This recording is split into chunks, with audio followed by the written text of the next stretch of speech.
Kushner here with Orange Bloods for your Texas vs. Oklahoma Red River Rivalry game preview. Of course, the Red River Rivalry is this Saturday at 11 a.m. on Fox Sports 1 in Dallas, Texas at the Cotton Bowl, as always. This is going to be an interesting matchup. Both of these teams are 2-2 heading into this game. Texas is ranked 7th in the Big 12 after losing last week to Oklahoma State 49-31. OU, while also 2-2, is first in the Big 12. They upset TCU last week at TCU 52-46. These teams are actually weirdly similar. A lot of the stats are the same, rankings the same. It's going to be a very interesting game. Some NCAA rankings for you. Oklahoma is 30th in pass offense in the NCAA, where Texas ranks 49th. Whereas Texas is 12th in the NCAA in rush offense, whereas Oklahoma is ranked 47th. Texas obviously more of a running team than Oklahoma is. They love to throw that ball downfield. Baker Mayfield loves to throw. Overall, in total offense, Texas is 15th with that running game so strong, and Oklahoma is 25th. However, on the defensive end, it's not a very nice story. Texas is ranked 105th in the NCAA in passing yards allowed.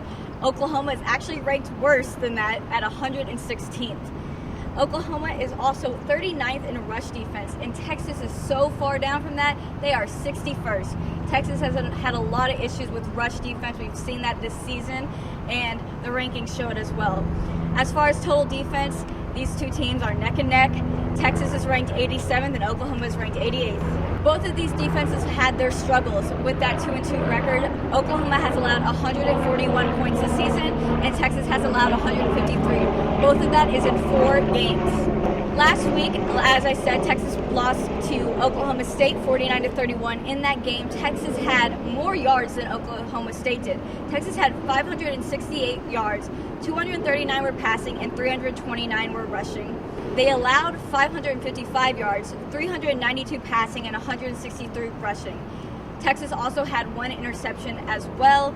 Texas obviously has really always been down the middle this season as far as rushing and passing, and that was kind of true this game as well. But both running backs, Chris Warren and D'Onta Foreman, had a pretty good game. As far as Oklahoma goes, against TCU, they had 534 yards, 274 passing, 260 were rushing. Really like Texas straight down the middle as far as passing and rushing goes.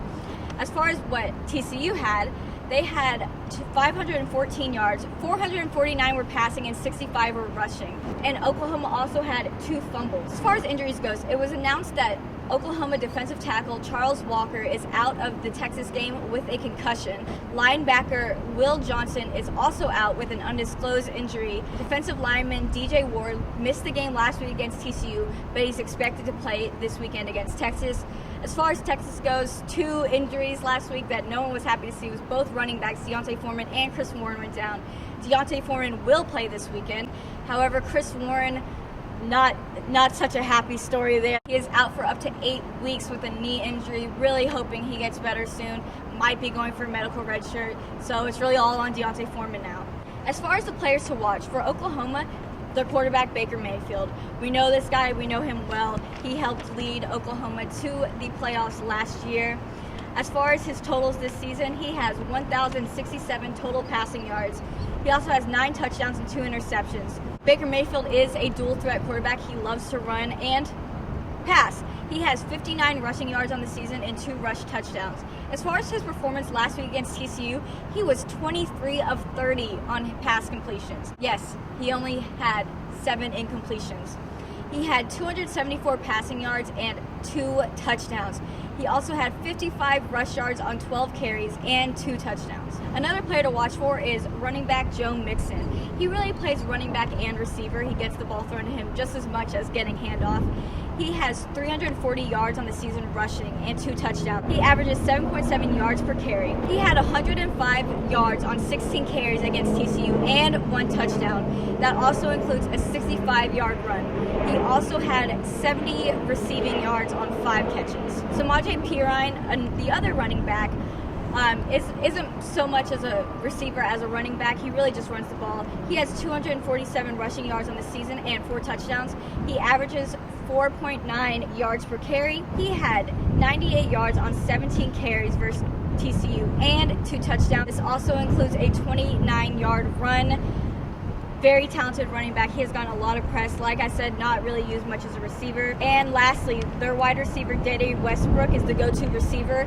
He has had 312 yards this season and 2 touchdowns. He had 158 yards on 7 receptions versus TCU and 2 touchdowns. As far as Texas's players to watch, Shane Buechele, the quarterback, obviously, has 959 yards this season, 8 touchdowns and 3 interceptions. He was 21 for 33 versus Oklahoma State, so not as pretty as Baker Mayfield. He also had 239 yards, 1 touchdown, and 1 interception. He too runs the ball, but he only had 16 rush yards on 8 carries. D'Onta Foreman, now the lone running back that we've seen, he has had 436 yards this season, 5 touchdowns, and he averages 7 yards per carry, so he's pretty similar to Joe Mixon. He had 148 yards versus Oklahoma State on 17 carries. He also had 2 touchdowns and a 62-yard run. He also had 1 catch for 21 yards.